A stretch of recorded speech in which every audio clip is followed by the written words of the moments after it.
We got a bit of a readout on the phone call between Donald Trump and Xi Jinping from Caroline Levitt. Let's have a listen. Russia-Ukraine did come up, but the focus was mainly on the trade deal that we are working on with China and those relations and how they are moving in a positive direction. Yeah, they spoke about Russia-Ukraine.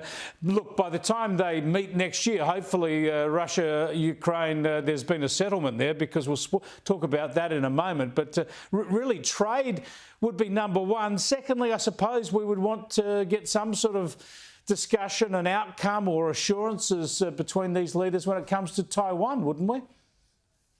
Yes, of course. And Trump, again, it seems to me he's the right person at the right time to be handling these sensitive issues. The last few decades have seen this kind of global realignment, and we finally have a president stepping forward that, yes, represents the America First vision, but is also willing to work with these other world leaders that past presidents such as Joe Biden had no idea how to handle. And the messaging is really spot on right now from the White House on these issues. Yeah, now when it comes to Ukraine, of course, those peace negotiations have been taking place, and Donald Trump says he'll now finalise discussions with Ukraine directly with Volodymyr Zelensky. Here's Caroline Levitt again. We feel as though we're in a very good place. Of course, we have to make sure that all of these points are agreed to. And then, of course, we're going to have to make sure the other party in this war, the Russians, agree to them as well. But I think the president deserves a great deal of credit for the amount of energy and effort he's put into trying to bring these two sides to an end of this war. He wants to see this killing stop. As for any deadlines, he wants to see this end as soon as possible. No confirmation from Ukraine as to when this meeting will take place, but it's expected to be fairly soon, and there's a lot of optimism on this front, Kristen. There is. However, we've had, a lot of optimism at different points, and the deal still hasn't gotten done. I think President Trump understands that, unfortunately, Putin has a lot of leverage here, and he and Zelensky are going to need to work with Putin to reach a deal. Trump in the past has portrayed Putin as being genuinely interested in finding a way to end this war, but it is going to likely involve some concessions to Russia. The American people are so tired of this conflict. They want it to end. And frankly, we're tired of spending so much money on this seemingly never-ending conflict. Yeah, well, we'll keep an eye on that and look out for those new developments. But not to put too fine a point of it, and not to diminish what's happening in Ukraine. Of course, I was going to go to the battle in the Republican Party. I mean, the MAGA movement is going through.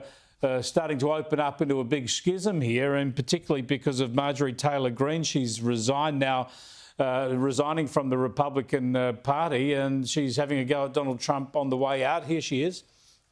My only goal and desire has ever been to hold the Republican Party accountable for the promises it makes to the American people and put America first. With that has brought years of nonstop, never-ending personal attacks, death threats, lawfare, ridiculous slander and lies about me that most people could never withstand even for a single day. Marjorie Taylor Greene there, once a great Trump ally. She has a point, doesn't she? She's the one who's tried to hold the president to his own commitments, especially over the Epstein files. In the end, he's kind of done what she wanted, but been a massive falling out in the meantime.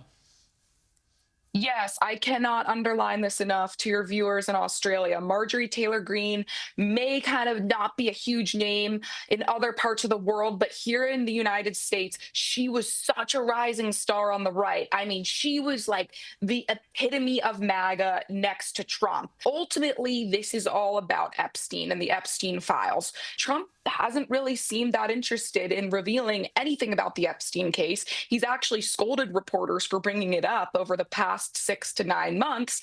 And I think she does have a point. And she's also talked about other issues like, deportations and other things that Trump promised. We've seen some of it being followed through on. But it's really a shame when this stuff happens, Chris, because the media here loves it. They love pouncing on any seeming division in the Republican Party and trying to make it seem really fractured. So I hate to see her leaving politics, but hopefully Marjorie Taylor Greene will do something great in her next career choice. Well, Donald Trump is unrepentant about it, and he certainly hasn't apologised to her. Just briefly, do you think that the Marjorie Taylor Greene criticisms could actually be doing more damage to Donald Trump than all the attacks he's weathered relentlessly from the left?